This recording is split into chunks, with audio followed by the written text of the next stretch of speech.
이렇게 생겼습니다.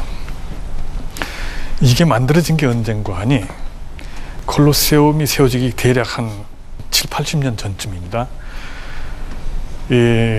처음에 이거를 시작한 사람은 율리우스 카이사르였습니다. 카이사르가 시작하고 아우구스투스가 이것을 완공을 합니다.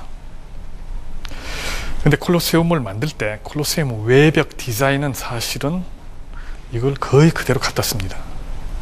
그냥 보면 콜로세움하고 상당히 비슷하죠? 그죠? 단 콜로세움은 한 층이 더 높습니다. 자, 이것이 테아트룸이고 지금 현재 남아있는 모습은 이렇습니다. 2층까지만 남아있고 그 위에는 르네상스 시대의 다른 그 아파트가 그 위에 세워졌습니다. 자, 그러면은 테아트룸을 두 개를 이렇게 한번 붙여보세요. 그럼 어떻게 돼요? 반원형 극장을 두 개 붙이면 원형 극장이 되죠. 그죠? 그래서 암피테아트룸이라고 불렸습니다. 자, 그러면은 이 콜로세움이 도대체 어느 정도 규모일까? 한번 봅시다. 콜로세움 높이는 대략 50m쯤 됩니다. 정확하게 말하면 한 48m. 이 정도라면은 로마의 웬만한 언덕 높이입니다. 이건 제가 이제 팔라티노 언덕에서 찍은 사진인데요. 비슷하죠. 예? 그리고 campidoglio 언덕에서 보면은 그 웅장한 모습이 그대로 보이죠. 그럼 이렇게 웅장한 건물이라면은 도대체 얼마나 많은 돌을 사용했을까? 콜로세움에 들어간 돌로 만약 빌딩을 짓는다면은 아마 63 빌딩 같은 거 한 두 채 정도는 지었을 겁니다. 어마어마하죠. 그러면 콜로세움의 둘레는 어느 정도 될까? 이게 527m입니다. 527m면은 어떻게 돼요? 한 두 바퀴 돌면은 1km 한 50m 정도 돈 거죠, 그죠? 요즘 뭐 건강을 위해서 많이 걸으라 그러죠. 한 4km 걸으라 그러나요? 하루에? 그래요? 4km 걷고 싶으면은 콜로세움 주변 한 8번 정도 돌면 되겠죠? 자, 콜로세움을 보시면은 저 4층을 보세요. 4층을 보면 뭐 깃대 같은 게 쫙 꽂혀 있죠. 저게 뭐겠어요? 깃발을 꽂은 건 아닙니다. 로마는 여름 되면 상당히 그 햇살이 강합니다.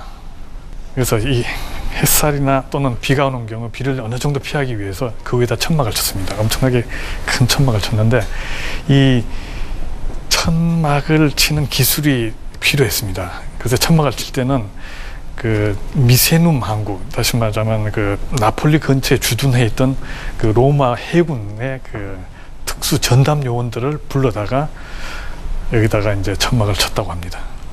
그 다음에 이 콜로세움 외벽에서 사용된 이 디자인을 잠깐만 봅시다. 그냥 보기에는 뭐 다 그냥 똑같은 게 돌아가는 것 같지만은 가만 보면은 조금씩 다릅니다. 각 층마다 사용된 기둥들이 다릅니다. 자, 저 기둥들은 사실 그 어떤 하중을 받는 기둥은 아닙니다. 완전히 그 순전히 장식용입니다. 이런 장식용 기둥으로 어떤 그 뭐라 그럴까요? 건물의 분위기를 옛날 사람들은 살렸습니다. 그러면은 가장 많이 썼던 그 기둥들은 어떤 것인지 한번 봅시다. 자, 여러분들 잘 아시는 그 도리아식, 그 다음에 이오니아식, 그 다음에 코린토스식. 초등학교 다닐 때부터 이건 배웠죠, 그죠? 그 다음에 또 썼던 기둥 양식이 뭐가 있었는가 하니 투스카니아식이 있었습니다. 투스카니아가 뭔가 하니 지금의 토스카나입니다. 토스카나 지방을 말합니다. 토스카나는 옛날에 그 에트루리아였습니다. 그러니까 에트루리아에서 발전시켰던 그 기둥의 양식입니다. 그럼 도리아 양식을 한번 잠깐 봅시다. 도리아 양식을 보면은 다른 기둥과 달리 받침이 없죠, 그죠? 다른 기둥들은 다 받침이 있죠. 그리고 이 주두, 기둥의 꼭대기를 보면은 상당히 간결하죠, 그죠? 그 다음 이오니아식 같은 경우는 약간 좀 뭐랄까, 뭐 숙녀 같은 그런 느낌을 주고, 그 다음에 코린토스식 같은 경우는 주두를 보면은 어때요? 상당히 좀 화사하죠, 그죠?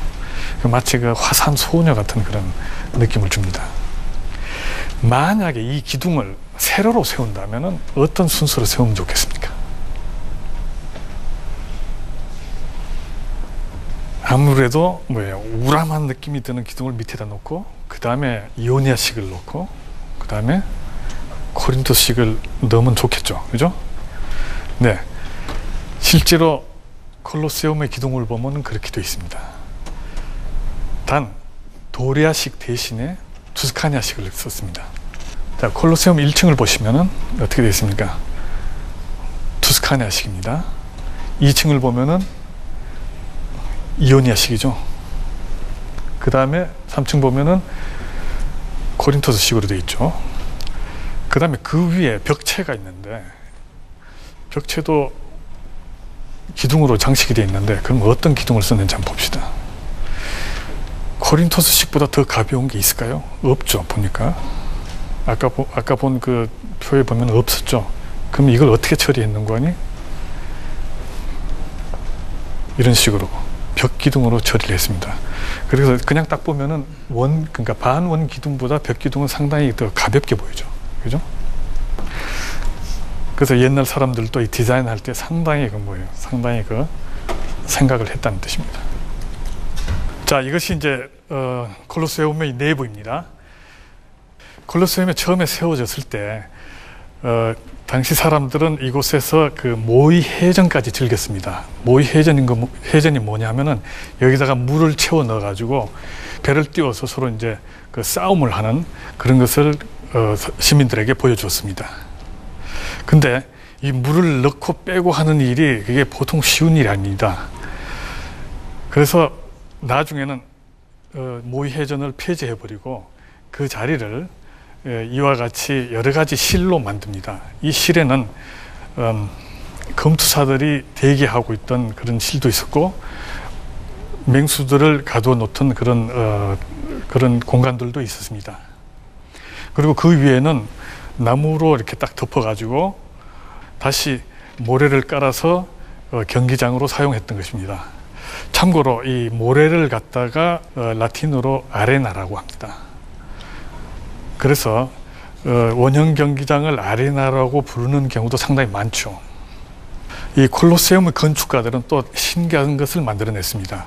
이 무대 아래에서 갑자기 검투사가 튀어나오든가 아니면은 맹수들이 탁 튀어나올 수 있는 그런 엘리베이터 장치도 여기 마련을 했습니다. 그것을 보는 사람들은 물론 어떤 그 놀라움 때문에 상당히 기뻐했었겠죠. 콜로세움 안에는 얼마나 많은 사람이 들어갈 수 있을까 한번 생각해 봅시다. 사진에서 보시면은 사람 크기가 얼마나 작은지 관중석이 얼마나 큰지 이제 감이 잡히죠. 대략 몇 명쯤 들어갔을 것 같아요. 자, 서울의 상암 경기장이 있죠. 상암 경기장에 들어갈 수 있는 인원수는 어떻게 되죠? 그게 한 63,000명쯤 됩니다. 그죠? 자, 콜로세움 안에는 한 5만 명이 들어갈 수 있습니다. 그리고 입석까지 합치면은 7만 명이나 됩니다. 대단하죠. 근데 콜로세움을 가만 보면은 우리가 이걸 원형 극장이라고 했는데 사실은 원형이 아니라 타원형입니다. 타원형이 되면은 장점이 있죠. 여러 가지 장점이 있죠. 타원은 장축과 단축이 있기 때문에 어떤 방향에 내가 있는지 금방 느껴질 수 있겠죠. 그죠? 그리고 또 이 콜로세움 안에서는 이 음향이 상당히 뛰어났습니다. 저 멀리서 말하는 것도 저 위에서도 그냥 옆에 있는 사람이 말하는 것처럼 이렇게 들렸습니다. 자, 5만 명 정도가 여기 들어갔다고 생각해 봅시다. 그 밑에서 누가 선거 유세를 한다고 생각해 봅시다. 그러면은 마이크 없이도 충분히 전달될 수 있었겠죠. 사실 콜로세움에서 한번 음악회를 한번 한 적이 있었습니다. 그때 제가 한번 가서 들어봤는데 일부러 저 꼭대기에서 한번 들어봤습니다. 근데 아주 그 작은 악기로 연주하는데도 불구하고 저 위에서는 아주 깨끗하게 들렸습니다.